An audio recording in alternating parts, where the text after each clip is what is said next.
안녕하세요, 여러분. 오늘도 우리 삶 속 깊숙한 이야기를 들려드릴 시간이 돌아왔습니다. 여러분, 혹시 가족이라는 이름으로 정말 모든 것이 용서될 수 있다고 생각하시나요?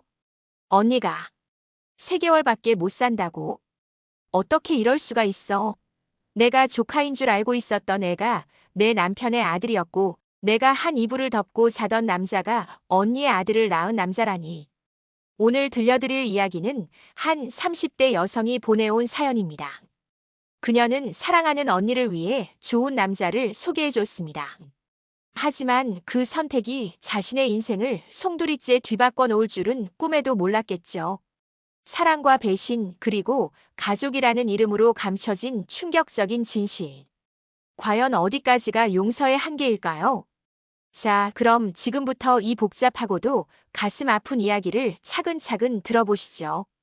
이야기는 한 30대 여성 현미 씨의 일상에서 시작됩니다. 현미 씨는 언니 현아 씨와 7살 조카 선우와 함께 서울의 작은 아파트에서 살고 있었어요. 언니는 몇 년 전 교통사고로 남편을 잃고 홀로 아이를 키우고 있었습니다. 사실 언니는 미혼모였지만 주변에는 사별한 것으로 알려져 있었죠. 세상의 따가운 시선을 피하기 위한 작은 거짓말이었습니다. 현미 씨에게 언니는 그냥 가족이 아니었어요. 부모님을 일찍 여의고 둘만 의지하며 살아온 세상에서 가장 소중한 사람이었습니다. 언니는 21살, 현미 씨는 17살 때 부모님을 한꺼번에 잃었거든요. 그때부터 언니는 어린 동생을 키우기 위해 낮에는 일하고 밤에는 공부하며 악착같이 살아왔어요. 우리 엄마 돌아가시고 그날 이때까지 그 빈자리 채워준 게 우리 언니야. 현미 씨가 늘 친구들에게 하던 말이었습니다. 그래서 언니가 혼자 아이를 키우는 걸 보며 현미 씨는 늘 마음이 아팠어요. 언니가 얼마나 힘들지, 얼마나 외로울지 너무나 잘 알았으니까요. 그런데 최근 들어 언니의 기침이 점점 심해지기 시작했습니다. 처음엔 단순한 감기려니 했지만 밤마다 들려오는 기침 소리가 점점 더 거칠어졌어요. 가래 끓는 소리도 들렸고 가끔은 기침이 너무 심해서 구역질을 하는 것 같기도 했습니다. 언니, 병원 한번 가봐. 기침이 너무 심한 것 같아. 벌써 한 달째잖아. 괜찮아. 그냥 감기인 것 같은데 뭐. 약국에서 약 사 먹으면 나아질 거야. 하지만 약을 먹어도 나아지지 않았어요. 오히려 더 심해지는 것 같았습니다. 현미 씨는 반강제로 언니를 동네 병원에 데려갔습니다. 의사의 표정이 심상치 않았어요. 큰 병원에서 정밀 검사를 받아보시는 게 좋을 것 같습니다. 큰 병원이라니요. 그냥 가슴이 좀 답답하고 기침 나는 정도인데 큰 병원까지 가봐야 되나요? 지금으로선 구체적인 말씀을 드리기가 좀 곤란합니다만 정밀 검사를 받아봐야 정확한 결과를 알 수 있을 것 같습니다. 그럼 큰 병일 수도 있다는 뜻인가요?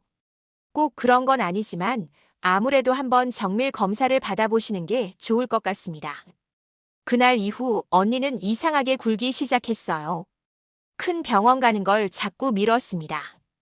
일이 바빠서, 돈이 없어서, 별일 아닐 것 같아서 온갖 핑계를 대며 병원 가는 걸 회피했어요.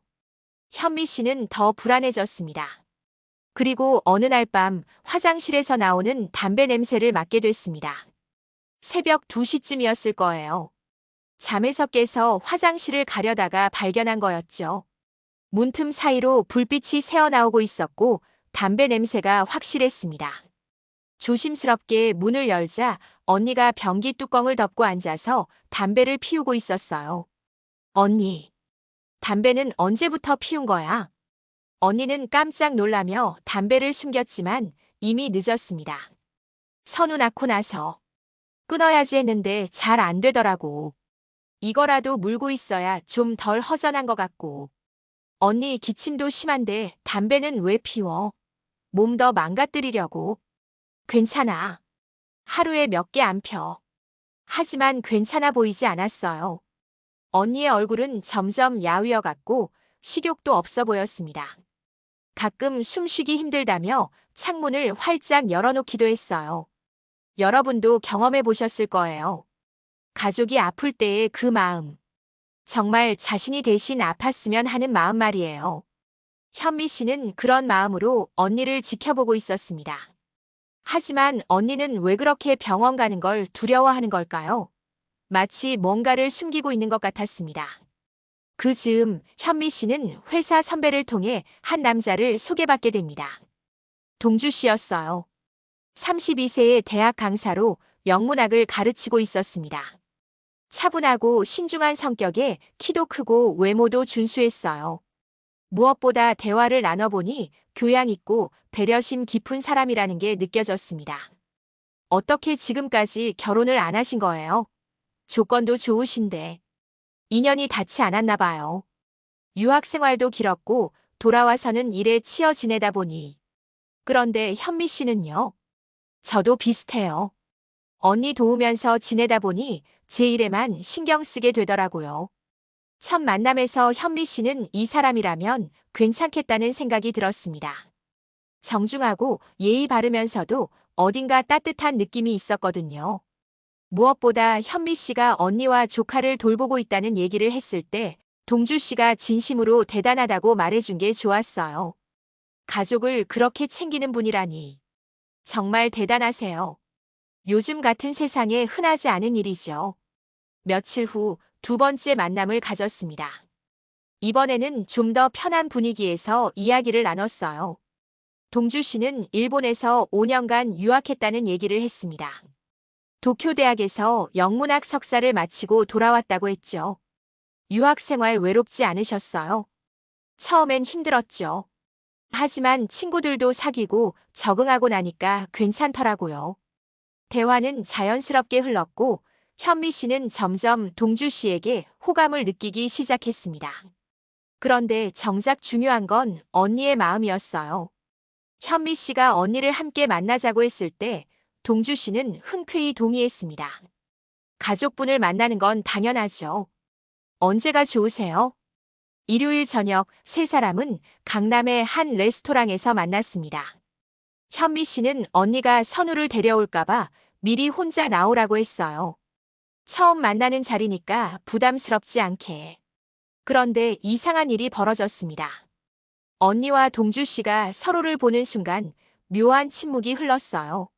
서로를 처음 보는 사람들 사이에 어색함이 아니라 뭔가 다른 종류의 긴장감이었습니다. 안녕하세요. 현미 언니 되시죠?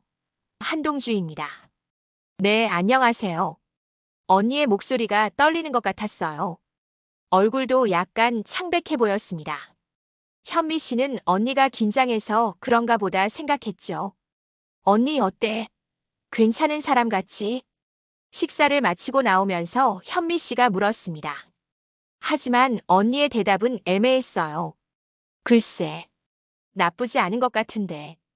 그렇게만 말하지 말고 솔직하게 말해봐. 마음에 안 들어?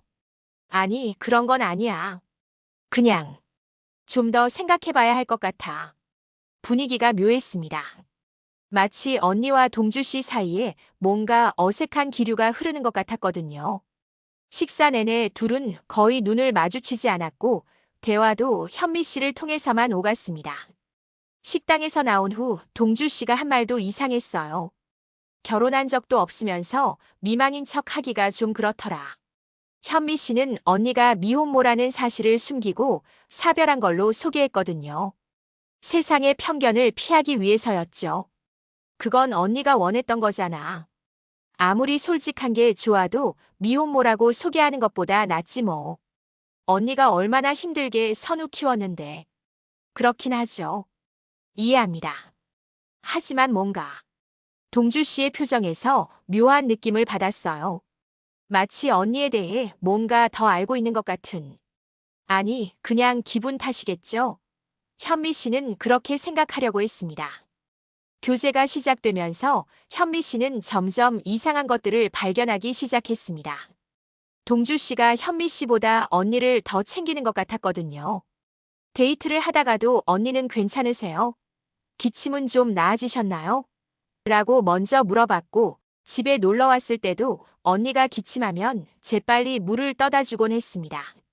너무 신경 써줘서 고마워. 언니가 워낙 예민하고 여린 사람이라서 사실 혼자 아이 키우느라 많이 힘들어했거든. 당연히 챙겨드려야죠. 현미 씨 가족이신데 말은 그럴듯했지만 뭔가 석연치 않았어요. 특히 선우에게 유독 다정한 모습이 신경 쓰였습니다. 선우야, 우유 많이 먹어야 크지? 네. 이모부가 다음엔 맛있는 거 사줄게. 정말요? 와. 선우는 동주 씨를 금방 따랐습니다. 처음 만났을 때부터 낯을 전혀 가리지 않더니 이제는 동주 씨만 오면 환하게 웃으며 달려들었어요. 심지어 현미 씨보다 동주 씨를 더 좋아하는 것 같았습니다. 선우가 동주 씨를 정말 좋아하네. 다행이다. 애들은 순수하니까요. 진심을 알아보나 봐요. 교제 3개월쯤 됐을 때 동주 씨가 결혼 이야기를 꺼냈습니다. 현미 씨, 우리 결혼하면 어떨까요? 정말, 나도 그 생각하고 있었어. 그런데 한 가지 제안이 있어요. 언니분과 선우랑 같이 살면 어떨까요? 응? 같이 살자고. 네. 우리끼리 분가해서 따로 살 거면 새빵 구해야 하잖아요. 그것도 돈 드는데 언니 집에서 같이 살면 되지 않을까요? 제 부모님도 괜찮다고 하셨어요. 현미 씨는 깜짝 놀랐지만 동시에 너무 고마웠습니다. 요즘 같은 세상에 처가족까지 함께 살자는 남자가 어디 있을까요? 정말 괜찮아. 불편하지 않을까? 불편할 게 뭐 있어요. 오히려 선우도 있고 더 활기차고 좋을 것 같은데. 우리 엄마 돌아가시고 그날 이때까지 그 빈자리 채워준 게 우리 언니야. 근데 알고 보면 우리 언니처럼 여리고 약한 사람도 없어. 나 우리 언니 좋은 남자 만나서 재혼할 때까지만이라도 꼭 같이 살고 싶었는데. 정말 고마워. 현미 씨는 정말 행운이라고 생각했어요. 이런 남자를 만난 게. 하지만 뭔가 묘한 느낌은 지울 수 없었습니다. 동주 씨가 언니를 바라보는 눈빛이 단순한 처남을 보는 시선과는 달랐거든요. 너무 따뜻했고 너무 부드러웠고 때로는 너무 애틋해 보이기까지 했습니다. 그냥 기분 탓이겠지. 내가 예민한 거겠지. 현미 씨는 그렇게 스스로를 달랬습니다. 몇 달 후 현미 씨와 동주 씨는 조용한 결혼식을 올렸습니다. 언니와 선우 그리고 몇몇 지인들만 참석한 소박한 결혼식이었어요. 하객이 50명도 채 안 됐지만 현미 씨는 행복했습니다. 사랑하는 사람과 결혼하고 사랑하는 가족들이 함께 있으니까요. 결혼 후의 생활은 겉보기엔 평화로워 보였습니다. 현미 씨는 출판사에서 편집자로 일했고 동주 씨는 주 3회 대학에서 강의를 했습니다. 언니는 집에서 프리랜서로 번역 일을 하며 선우를 돌봤어요. 저녁이면 네 식구가 함께 모여 저녁을 먹었고 주말이면 함께 나들이를 가기도 했습니다. 하지만 현미 씨는 점점 이상한 기분을 느끼기 시작했어요. 밤늦게 야근을 하고 돌아와 보면 언니와 동주 씨가 거실에서 차를 마시며 깊은 대화를 나누고 있곤 했습니다. TV는 꺼져 있었고 테이블에는 커피잔 2개만 놓여 있었어요. 현미 씨가 나타나면 둘은 왠지 어색하게 자리를 정리했습니다. 뭐 얘기하고 있었어? 아, 그냥 책 얘기 좀 하고 있었어. 언니가 번역하는 책 내용이 재미있더라고. 그래, 나도 듣고 싶은데. 아니야, 별거 아니야. 너 피곤할 텐데 씻고 자. 밀려나는 기분이었습니다. 마치 자신이 그들의 대화를 방해하는 사람 같았어요. 언니의 기침은 여전히 심했습니다. 오히려 더 심해지는 것 같았어요. 밤마다 기침 소리가 들렸고 가끔은 화장실에서 구역질하는 소리도 들렸습니다. 언니, 제발 큰 병원 좀 가봐. 이러다 정말 큰일 나. 알았어, 알았어. 다음 주에 갈게. 하지만 다음 주가 와도 언니는 병원에 가지 않았습니다. 또 다른 핑계를 대며 미뤘어요. 동주 씨가 나섰습니다. 제가 아는 선배가 대학병원에 있는데 한번 소개시켜 볼까요? 그쪽으로 예약 잡아드릴게요. 아니에요. 괜찮아요. 제가 알아서 갈게요. 언니, 왜 이러는 거야? 동주 씨가 도와주겠다는데. 내 몸은 내가 알아. 괜찮다니까. 언니의 태도가 유난히 강경했습니다. 마치 뭔가를 숨기고 싶어 하는 것 같았어요. 그리고 또 이상한 일이 있었습니다. 어느 날 새벽 현미 씨는 목이 말라서 일어났습니다. 부엌으로 가려다가 거실에서 작은 불빛을 발견했어요. 조심스럽게 다가가 보니 언니와 동주 씨가 소파에 앉아 있었습니다. 둘 다 잠옷 차림이었어요. 언니는 담배를 피우고 있었고 동주 씨는 옆에 조용히 앉아 있었습니다. 말은 하지 않았지만 묘하게 친밀한 분위기였어요. 현미 씨는 그냥 돌아왔습니다. 뭐라고 말해야 할지 몰랐거든요. 하지만 마음은 불편했습니다. 왜 새벽에 둘이서 무슨 대화를 나누고 있었던 걸까? 다음 날 아침 현미 씨는 아무렇지 않은 척 물어봤습니다. 어젯밤에 불 켜져 있던데 잠 안 왔어? 응. 기침 때문에 잠을 못 자겠더라. 거실에 나와 있었어. 동주 씨도 있던데. 응. 내가 기침하는 소리에 깨서 나왔나 봐. 설명은 그럴듯했지만 현미 씨는 석연치 않았습니다. 뭔가 숨기고 있는 게 분명했어요. 특히 조카 선우가 동주 씨를 너무 따르는 게 신경 쓰였습니다. 이모, 나 이모부랑 놀이터 갈래. 이모랑은 안 가고. 이모부가 더 재미있어. 그네 엄청 높이 밀어줘. 질투가 났습니다. 어린애한테 질투하는 자신이 한심하다고 생각하면서도 어쩔 수 없이 질투가 났어요. 가끔 보면 동주 씨 나보다 언니부터 챙기더라.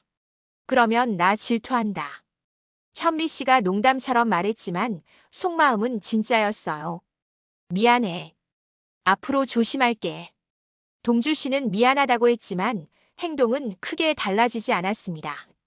여전히 언니를 챙겼고 선우와 많은 시간을 보냈어요. 뭔가 잘못되고 있었습니다. 현미 씨는 느낄 수 있었어요. 하지만 확신할 수는 없었습니다. 증거도 없었고 명확한 잘못도 없었으니까요. 그저 불편한 느낌만 있을 뿐이었습니다. 그리고 그날 밤이 왔습니다. 어느 금요일 저녁이었어요. 현미 씨는 동주 씨와 데이트 약속이 있었습니다. 결혼 후 처음으로 둘만의 시간을 갖기로 한 날이었죠. 저녁 먹고 영화 보고 오랜만에 신혼부부다운 시간을 보낼 계획이었습니다. 그런데 약속 시간 30분 전 동주 씨에게 전화가 왔습니다. 여보세요? 지금 어디야? 언니의 목소리였습니다. 떨리고 있었어요. 어떻게 하다 보니까 좀 늦었네. 지금 저녁 먹고 있거든. 얼른 들어갈게. 선우가 교통사고 났어. 뭐라고? 현미 씨의 심장이 멎는 것 같았습니다. 지금 응급실이야. 빨리 와줘. 어느 병원? 지금 바로 갈게. 현미 씨는 황급히 식당을 뛰쳐나왔습니다. 하지만 이상한 게 있었어요. 언니는 왜 현미 씨가 아니라 동주 씨에게 먼저 전화한 걸까요? 병원에 도착하니 언니가 응급실 밖에서 벌벌 떨고 있었습니다. 언니, 선우는 응급실에 있는데 떨려서 들어가질 못하겠어. 도대체 어떻게 된 거야? 집 앞에서 자전거 타고 있다가 택시가. 언니는 말을 제대로 잇지 못했습니다. 얼굴이 새하얗게 질려 있었어요. 그때 동주 씨가 도착했습니다. 선우는 어디 있어요? 안에 있는데. 나 무서워서. 동주 씨가 재빨리 응급실로 들어갔습니다. 잠시 후 의사와 함께 나왔어요. 정선우 어린이 보호자 되시죠? 네, 그렇습니다. 지금이라도 당장 수술실에 들어가면 되는데 선우 혈액형이 RH-형인 건 알고 계셨습니까? 네, 알고 있습니다. 현미 씨는 깜짝 놀랐습니다. 동주 씨가 선우의 혈액형을 알고 있다고. 그것도 희귀한 RH-형을. 지금 저희 병원에 RH-형 피가 부족한 상태라서 여기저기 알아보고 있는 중입니다. 우선은 연락이 올 때까지 조금 기다리셔야 될 것 같습니다. 혹시 선우 아버님하고는 연락이 안 되시나요? 그쪽이 더 빠를 수도 있으니까 한번 연락을 해보시죠. 의사의 말에 언니가 당황한 표정을 지었습니다. 선생님. 그때 동주 씨가 말했습니다. 제가 RH-입니다. 예? 선우 삼촌 되는 사람이고요. 수혈 가능하겠습니까? 아, 그러시군요. 물론입니다. 검사부터 해보겠습니다. 현미 씨는 그 순간 온몸에 소름이 돋았습니다. 어떻게 선우의 혈액형을 정확히 알고 있었을까요? 그것도 희귀한 RH-영을. 그리고 본인도 같은 혈액형이라니. 이건 우연치고는 너무 이상했습니다. 하지만 지금은 그런 걸 따질 때가 아니었어요. 선우가 위급한 상황이었으니까요. 다행히 수술은 성공적으로 끝났습니다. 수술은 잘 끝났습니다. 다행히 머리를 다친 게 아니라서 큰 문제는 없을 것 같습니다. 고맙습니다, 선생님. 인사는 선우 삼촌분한테 하세요. 적시에 수혈해 주셔서 수술이 원활하게 진행됐습니다. 수술이 끝나고 선우가 회복실로 옮겨졌습니다. 언니는 계속 선우 곁을 지켰어요. 현미야, 너 회사 가봐. 마감 있다며. 언니, 그게 지금 중요해. 나도 여기 있을게. 아니야, 괜찮아. 동주 씨도 있고. 너는 일 봐. 현미 씨는 마지못해 회사로 갔습니다. 기말고사 성적 처리 때문에 정말 급한 일이 있었거든요. 하지만 마음이 편치 않았어요. 새벽 2시쯤 일을 마치고 병원에 들렀습니다. 선우가 어떤지 확인하고 집에 가려고. 그런데 병실 문을 열려다가 그만 멈춰 섰습니다. 안에서 언니가 동주 씨 어깨에 기대어 잠든 모습이 보였거든요. 동주 씨는 가만히 앉아 있었고 언니는 그의 어깨에 머리를 기댄 채 편안하게 자고 있었습니다. 둘 사이의 거리가 너무 가까웠어요. 너무 자연스러웠어요. 마치 오래전부터 그렇게 해온 것처럼. 현미 씨는 조용히 돌아섰습니다. 뭐라고 말해야 할지 몰랐거든요. 집으로 가는 차 안에서 눈물이 났습니다. 왜 우는지도 모르겠고 무엇 때문에 슬픈지도 명확하지 않았어요. 그저 뭔가 크게 잘못되고 있다는 걸 온몸으로 느낄 뿐이었습니다. 아무것도 아닐 거야. 그냥 너무 피곤해서. 현미 씨는 스스로를 달랬습니다. 하지만 마음 한켠의 의심은 점점 커져갔어요. 다음 날 언니에게 물었습니다. 혹시 나한테 뭐 감추는 거 없어? 없어. 감추는 게 뭐가 있겠어? 그냥 요즘 언니랑 동주 씨가 너무 가까운 것 같아서. 무슨 소리야? 우리가 뭐 어떻게 했다고? 아니, 그냥 내가 예민한가 봐. 하지만 현미 씨는 알 수 있었습니다. 언니의 눈빛에서, 동주 씨의 태도에서 뭔가 크게 잘못되고 있다는 것을. 그 후로 현미 씨는 더 예민해졌습니다. 언니와 동주 씨의 모든 행동이 신경 쓰였어요. 둘이 함께 있는 모습을 볼 때마다 가슴이 답답했고 둘이 대화하는 걸 들을 때마다 귀를 기울이게 됐습니다. 친구들도 알아챘습니다. 너 요즘 왜 그래? 무슨 일 있어? 아니, 아무것도. 거짓말. 표정 보면 다 알아. 집에 문제 있는 거 아니야. 친구가 농담처럼 던진 말이 현미 씨의 가슴을 찔렀습니다. 처제랑 형부랑 뭐 그렇고 그런 사이 되는 것이야 고전이지만 요즘엔 처형이랑 제부도 그런 일 심심치 않게 생긴다고 그러더라. 야, 무슨 소리 하는 거야? 농담이야, 농담. 근데 너 집이 딱 그 구도잖아. 아내가 집을 비운 사이 남편은 처형하고 아주 오순도순하게 저녁 식사를 나누고 또 따끈한 커피도 한 잔 마시고. 그만해. 하지만 친구의 말이 자꾸 머릿속에 맴돌았습니다. 그리고 마침 그때였습니다. 현미 씨가 예정보다 일찍 집에 돌아온 날. 밤 11시쯤이었을 거예요. 야근을 하다가 갑자기 집에 가고 싶어져서 일을 마무리하고 집으로 왔습니다. 현관문을 열고 들어서는데 화장실에서 불이 켜져 있었어요. 그리고 담배 냄새가 났습니다. 조심스럽게 다가가 보니 언니가 담배를 피우고 있었고 옆에는 동주 씨가 서 있었어요. 둘 다 잠옷 차림이었습니다. 둘이 뭐 하는 거야? 현미 씨의 목소리에 둘은 깜짝 놀랐습니다. 어? 언제 들어왔어? 방금. 둘이 뭐 하는 거냐고. 아, 그냥. 담배 피우고 있었어. 동주 씨도? 동주 씨 담배 피워요? 아니, 나는 안 피워. 그냥 언니가 기침하길래 괜찮은지 보러 나왔어. 설명은 그럴듯했습니다. 하지만 분위기가 이상했어요. 둘의 표정이 너무 어색했고 마치 뭔가 들킨 사람들 같았습니다. 들어가자. 밤이 늦었어. 그날 밤 현미 씨는 잠을 이룰 수 없었습니다. 계속 그 장면이 떠올랐거든요. 둘이 화장실에서 밤늦게 잠옷 차림으로. 며칠 후 현미 씨는 참다 못해 동주 씨에게 말했습니다. 나 동주 씨한테 할 말이 있어. 응, 뭔데? 솔직히 말할게. 나 요즘 너무 힘들어. 동주 씨 언니랑 한밤중에 둘이 술 마시다 느낀 게 어디 한두 번이야. 그리고 선우 수술 문제만 해도 그래. 현미야. 선우 다쳤을 때 언니가 나보다 동주 씨한테 먼저 연락했잖아. 그치? 그것도 이상하고.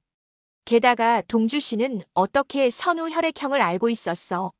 그것도 희귀한 RH-형이라는 걸. 동주 씨는 대답하지 못했습니다. 그리고 동주 씨 언니가 부탁하지도 않았는데 자청해서 병원에서 밤새겠다고 그러고. 나 그날 집에 가다가 병원에 들렀었어. 갔다가 언니가 동주 씨 어깨에 기대서 잠든 거 봤어. 현미야, 그건. 알아.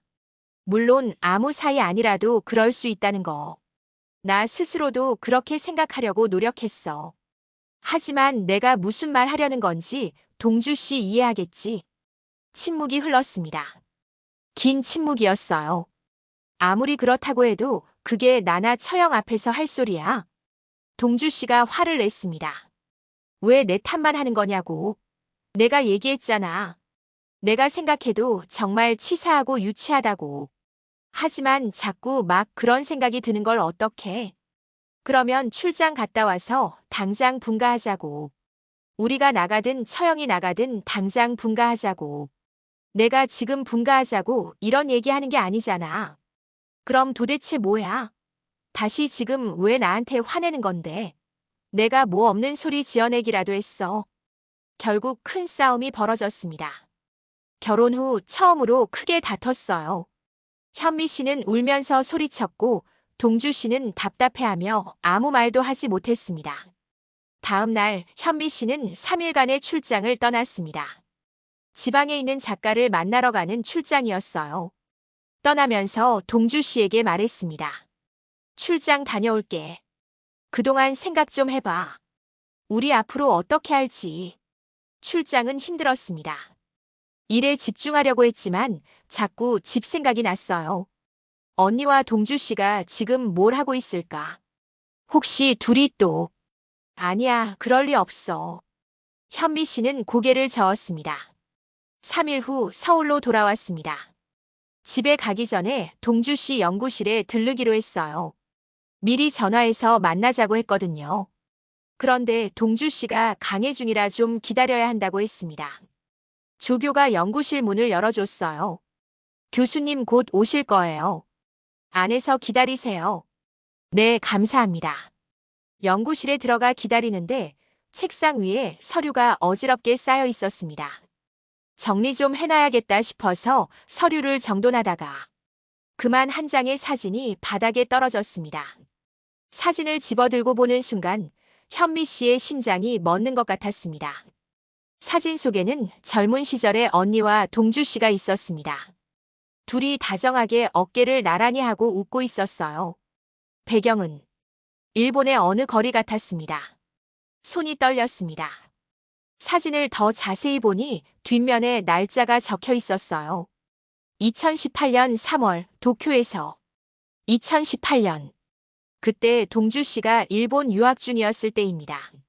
그리고 언니도. 현미 씨는 갑자기 깨달았습니다. 언니도 2018년에 일본에 있었어요. 번역 일을 배우러 짧게 어학연수를 다녀왔다고 했었죠. 그때 둘이 만났던 거였어요. 이게 뭐야?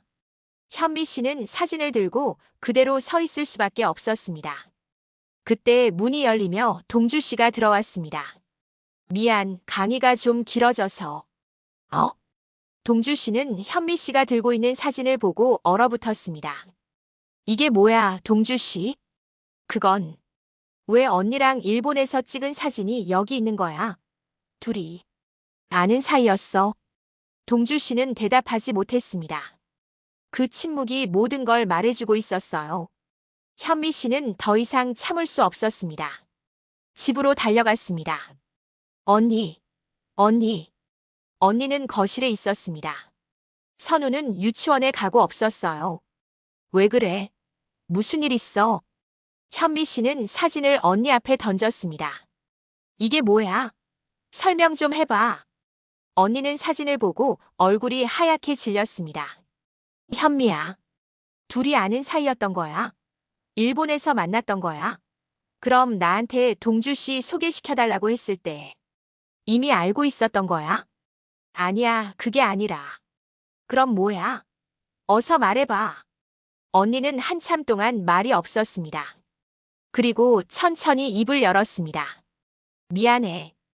그 한마디에 현미 씨는 모든 걸 이해했습니다. 어떻게 이럴 수가 있어? 하지만 더 큰 충격은 그 다음이었습니다. 현미 씨는 갑자기 선우가 생각났습니다. 선우의 혈액형 RH-. 동주 씨도 RH-. 설마. 현미야, 진정하고 내 말 좀 들어봐. 솔직하게 대답해줘, 언니. 선우 아빠가 누구야?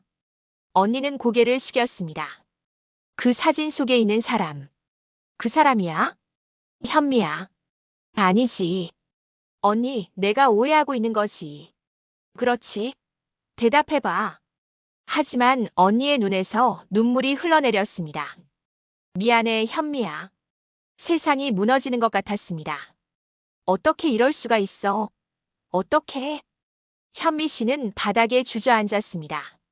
다리에 힘이 풀렸어요. 그 사람도 몰랐었어. 그 사람도 선우가 자기 아이라는 거 며칠 전에 알았어. 다 내 잘못이야. 언니는 눈물을 흘리며 모든 것을 털어놨습니다. 2018년 일본에서 만났어. 나는 3개월 짧은 어학연수를 갔었고 동주 씨는 유학 중이었어. 우연히 같은 한국인 모임에서 만났고 우리 둘 다 외로웠어. 주위에 아는 사람도 없었고. 그래서 사귄 거야. 응. 2년 정도 만났어. 하지만 성격 차이 때문에 헤어졌어. 2020년 초에. 그리고 나는 한국으로 돌아왔고. 그럼 선우는? 헤어지고 한 달 후에 임신한 걸 알았어. 하지만 연락할 수 없었어. 동주 씨도 한국으로 돌아갔고 연락처도 바뀌어서. 현미 씨는 믿을 수 없다는 표정으로 언니를 바라봤습니다. 그럼 내가 동주 씨 소개받았을 때 언니는 알았던 거야. 처음에는 몰랐어. 이름만 듣고는 같은 사람인 줄 몰랐거든. 흔한 이름이잖아. 근데 직접 만났을 때 알게 됐어. 그때 왜 말하지 않았어? 왜? 말하려고 했어. 정말로. 근데 너무 놀라서 말이 안 나왔어. 그리고 뭐? 다시 보니까 여전히 좋더라. 현미 씨는 비명을 질렀습니다. 어떻게 이럴 수가 있어? 내 남편이야. 내가 사랑하는 사람이라고.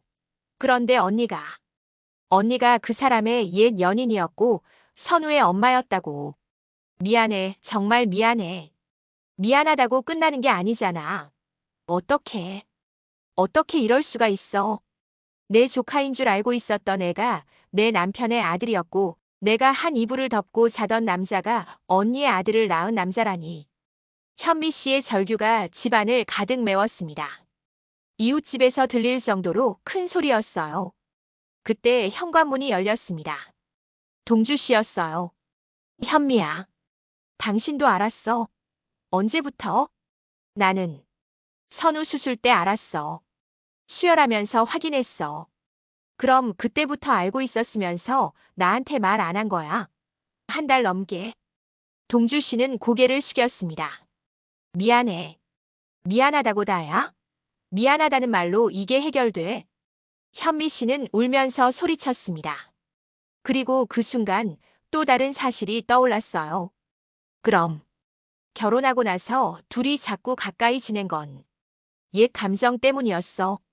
둘 다 대답하지 못했습니다. 그 침묵이 답이었어요. 정말, 정말 최악이다.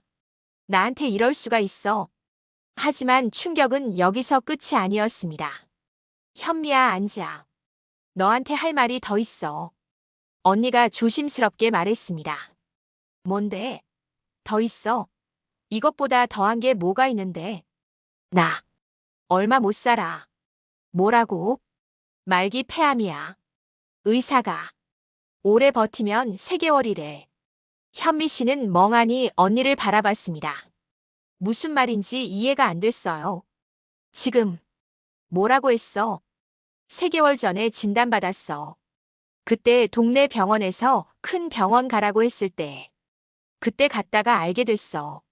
그럼 그때부터 알고 있었으면서 치료도 안 받고 있었던 거야. 너무 늦었어. 수술도 소용없대. 방사선 치료를 해도 몇 달 더 사는 게 고작이래. 현미 씨는 눈앞이 캄캄해졌습니다. 분노와 슬픔, 배신감과 연민. 모든 감정이 한꺼번에 밀려왔어요. 왜? 왜 말 안 했어? 미안해. 언니가 죽어간다는데 나한테 왜 말 안 했냐고. 나는 언니 동생이잖아. 너한테 부담 주기 싫었어. 그리고 어차피 치료해도 소용없다는데. 현미 씨는 더 이상 말을 잇지 못했습니다. 너무 많은 일이 한꺼번에 일어났어요.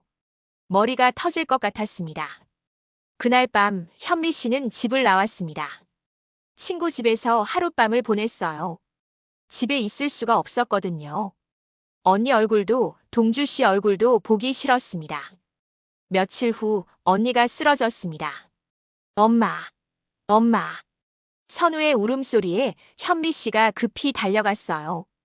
언니가 거실 바닥에 쓰러져 있었습니다. 언니, 언니. 구급차를 불러 병원으로 갔습니다. 의사의 말은 심각했어요. 환자분이 그동안 치료를 전혀 받지 않으셨나요?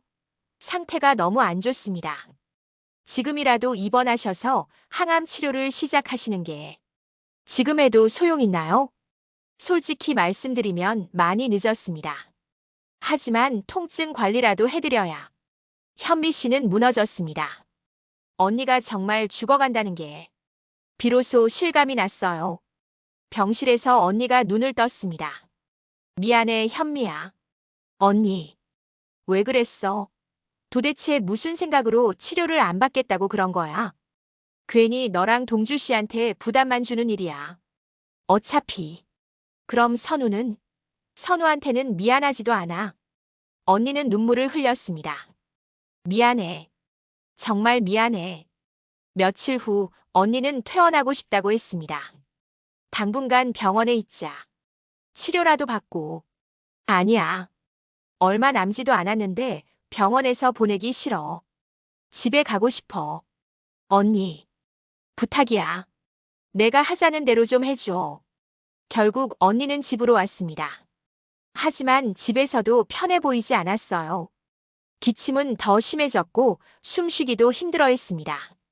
떠나고 싶어. 며칠 후 언니가 말했습니다. 어디로? 강릉. 큰이모네 집. 바닷가 근처거든. 거기서 조용히 지내고 싶어. 언니, 그럼 나는 어떻게 하고? 나 지난번에 2사람 다투는 소리 들었어. 어쩌면 현미가 많은 걸 눈치챘는지도 몰라. 떠나면 어디 시골 요양원 같은 데가 있을까 봐. 무슨 소리야 그게. 현미한테 상처 주고 가기 싫어. 내가 버리면 그만이지만 2사람 평생 나 때문에 힘들어하는 거 나 싫어. 내 말 무슨 뜻인지 알겠지? 현미 씨는 복잡한 심경이었습니다. 언니가 밉기도 했고 안쓰럽기도 했어요. 죽어가는 사람을 어떻게 미워할 수 있을까요? 하지만 동시에 언니가 저지른 일을 어떻게 용서할 수 있을까요? 그날 밤 동주 씨와 단둘이 대화를 나눴습니다. 처형이 강릉으로 가고 싶어 한대요. 알아. 나중에 처형이 가고 나면 선우 맡아줄 수 있겠어요? 동주 씨의 말에 현미 씨는 고개를 들었습니다. 무슨 소리야 그게? 선우. 제 아들이잖아요. 제가 키워야죠. 그럼 우리는 침묵이 흘렀습니다. 오랜 침묵이었어요. 결국 언니는 강릉으로 떠났습니다. 큰이모가 내려와서 모시고 갔어요. 선우도 함께 갔습니다. 이모, 엄마 다 나으면 다시 올 거죠? 그래, 선우야. 현미 씨는 거짓말을 했습니다. 선우에게 진실을 말할 수 없었어요. 언니가 떠나고 한 달이 지났습니다. 현미 씨는 한 번도 강릉에 가지 않았어요. 언니 얼굴을 볼 자신이 없었거든요. 무슨 말을 해야 할지, 어떤 표정을 지어야 할지 아무것도 모르겠었습니다. 동주 씨는 주말마다 강릉을 다녀왔습니다. 같이 가요. 난 못 가. 벌써 한 달이에요. 시간도 별로 없잖아요. 알아. 근데 난 못 가. 언니 얼굴 볼 자신이 없어. 현미 씨는 분노와 슬픔, 죄책감 사이에서 흔들리고 있었습니다. 언니가 죽어간다는 걸 알면서도 곁에 가지 못하는 자신이 너무 잔인하게 느껴졌어요. 하지만 동시에 언니가 저지른 배신을 잊을 수도 없었습니다. 집에서는 계속 전화가 왔습니다. 현미야, 언니 상태가 많이 안 좋아. 한 번만이라도 내려와. 큰이모의 목소리였어요. 네, 알았어요. 곧 갈게요. 하지만 현미 씨는 가지 못했습니다. 차를 타고 강릉으로 가다가도 중간에 돌아오곤 했어요. 언니를 만날 용기가 나지 않았습니다. 한편 현미 씨는 회사 일에 몰두했습니다. 집에 있으면 자꾸 생각이 나니까 일에 빠져서 아무 생각도 하지 않고 싶었어요. 동주 씨와는 거의 대화가 없었습니다. 한 집에 살지만 서로를 피했어요. 동주 씨는 주로 연구실에서 지냈고 현미 씨는 회사에서 야근을 했습니다. 그렇게 한 달이 흘렀습니다. 현미 씨, 이번 주말엔 꼭 같이 가요. 제발. 동주 씨의 목소리에는 절박함이 묻어 있었습니다. 알았어. 갈게. 토요일 아침 두 사람은 함께 강릉으로 향했습니다. 차 안은 침묵으로 가득했어요. 3시간 동안 단 한마디도 나누지 않았습니다. 각자의 생각에 잠겨 있었죠. 큰이모네 집에 도착했을 때 현미 씨는 깜짝 놀랐습니다. 언니가 너무 야위어 있었거든요. 한 달 사이에 완전히 다른 사람이 된 것 같았어요. 언니. 현미야. 왔구나. 언니의 목소리는 가늘게 떨렸습니다. 괜히 나온 거 아니야. 힘들면 들어가 있고. 아니야. 이렇게 나오면 오히려 더 편해. 가슴도 더 깨끗해지는 것 같고. 바닷바람이 불었습니다. 언니는 눈을 감고 바람을 맞았어요. 평화로워 보였습니다. 선우가 모래사장에서 놀고 있었습니다. 이모 왔어요. 그래, 선우야. 잘 지냈어? 네. 엄마랑 매일 바다 보러 와요. 그래. 좋겠다. 현미 씨는 선우를 안아주었습니다. 이 아이가 동주 씨의 아들이라니 여전히 믿기지 않았어요. 점심으로 회를 먹으러 갔습니다. 작은 횟집이었는데 바다가 바로 보였어요. 언니는 거의 먹지 못했습니다. 입맛이 없다며 몇 점만 먹었어요. 미안해, 언니. 몇 번씩이나 오려고 했는데 그게 잘 안 되더라고. 현미 씨가 조심스럽게 말했습니다. 괜찮아. 이해해. 언니. 응? 나. 언니 많이 보고 싶었어. 언니 그거 알지? 그럼. 언니의 눈에서 눈물이 흘러내렸습니다. 언니. 가면 안 돼. 현미 씨도 울기 시작했어요. 나 다 잊어버릴게. 나 아무 원망도 하지 않을게. 안 가면 안 돼. 모든 게 다 내 이기심 때문이야. 언니가 돼서 동생한테 평생 안고 갈 상처만 남겼는데. 이런 언니 빨리 잊지. 그런 말 하지 마. 동주 씨는 하나도 잘못 없어. 처음부터 다 내가 시작한 일이야.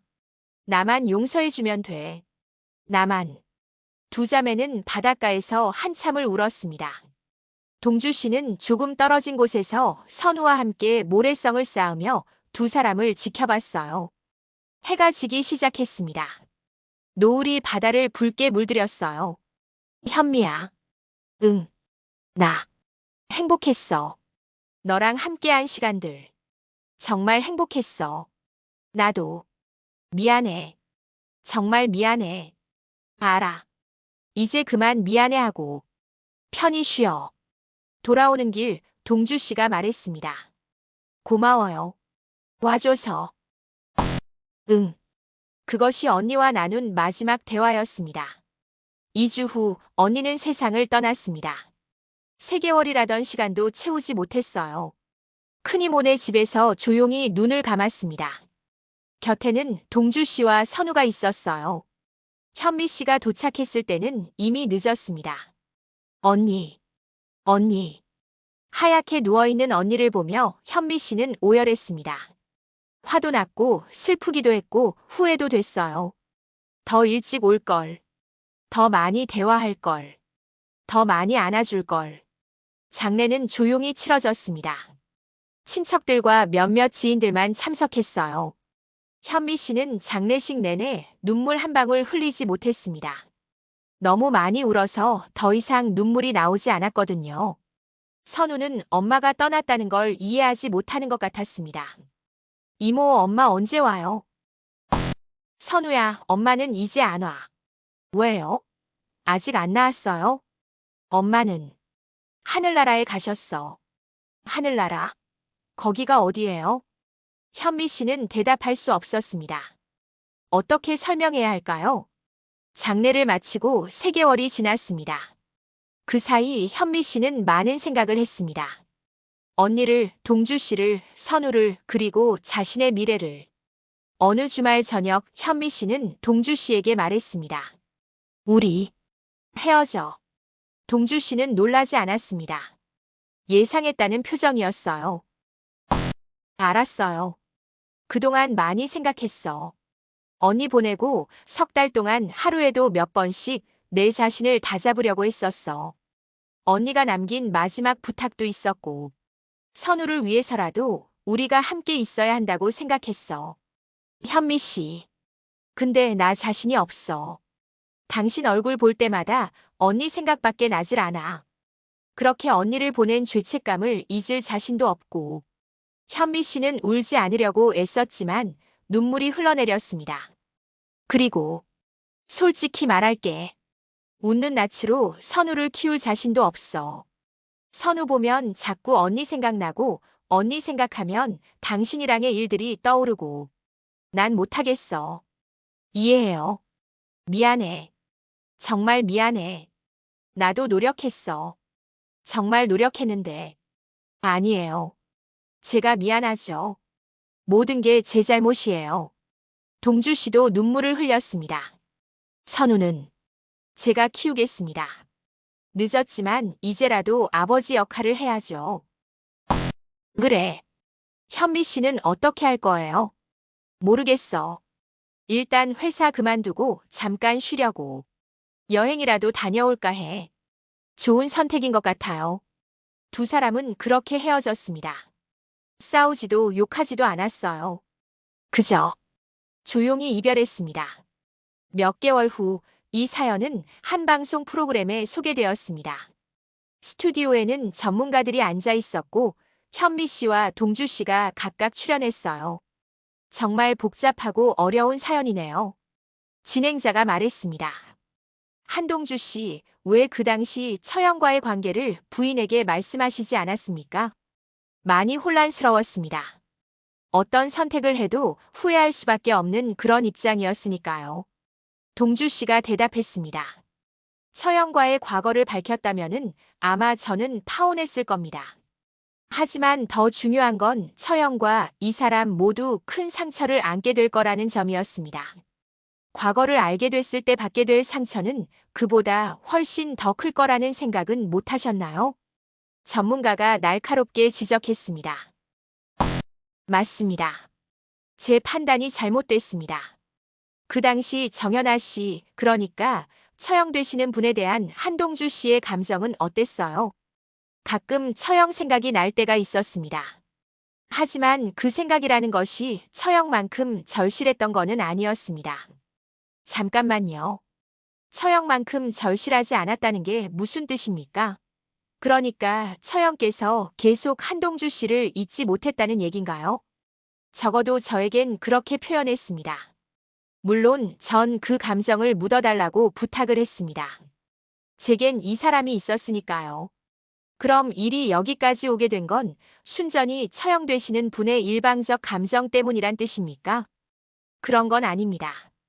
처형과 함께 살면서 저 스스로도 피하고 싶은 여러 가지 생각과 감정이 뒤엉키기 시작했습니다.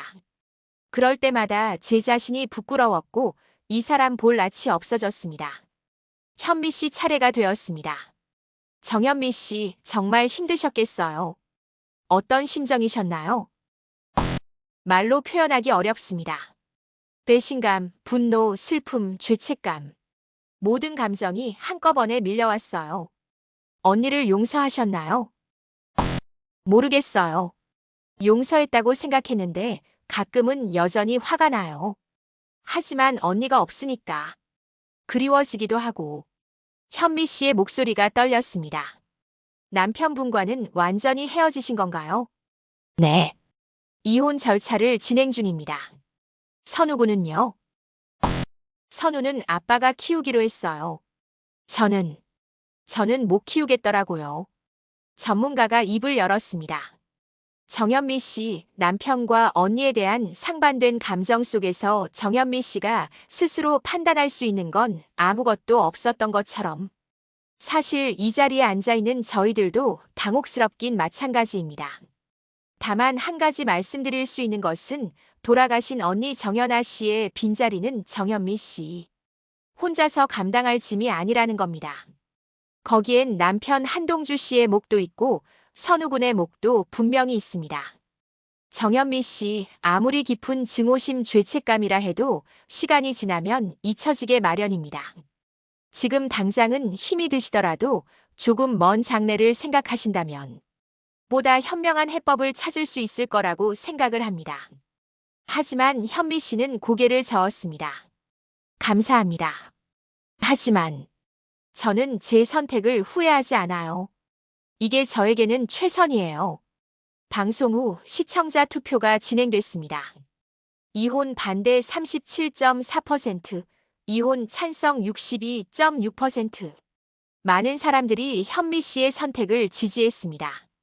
여러분 어떠셨나요? 이 길고도 복잡한 이야기를. 오늘 이야기에서 가장 안타까운 건 뭐였을까요? 언니는 죽음 앞에서 마지막 사랑을 붙잡고 싶었습니다. 하지만 그 사랑이 동생의 남편이었고 그 선택이 모든 사람을 불행하게 만들었죠. 동주 씨는 모든 걸 잃을까 두려워 침묵했습니다. 하지만 그 침묵이 더 큰 상처를 낳았어요. 현미 씨는 너무나 큰 배신감에 모든 걸 정리하고 싶었습니다. 그리고 그 선택을 후회하지 않는다고 했죠. 누가 옳고 그른지 저는 판단하기 어렵습니다. 각자의 입장에서는 모두 나름의 이유가 있었으니까요. 하지만 한 가지 분명한 건 진실은 언젠가 드러나게 되어 있다는 거예요. 그리고 그 진실을 마주했을 때 우리가 어떤 선택을 하느냐가 우리의 진짜 모습을 보여줍니다. 가족이라는 이름으로도 넘어서는 안 될 선이 있고 사랑이라는 이름으로도 용납할 수 없는 거짓이 있습니다.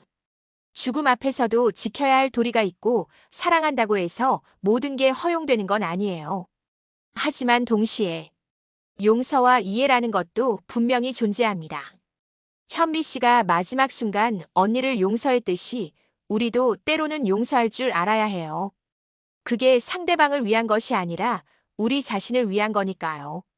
오늘 사연에 대한 여러분의 생각을 댓글로 남겨주세요. 현미 씨의 선택이 옳았다고 생각하시나요? 아니면 선우를 위해서라도 관계를 유지했어야 했을까요? 여러분이라면 어떤 선택을 하셨을지 여러분의 이야기도 정말 궁금합니다. 그럼 다음 시간에도 또 다른 사연으로 찾아뵙겠습니다. 오늘도 끝까지 들어주셔서 감사합니다.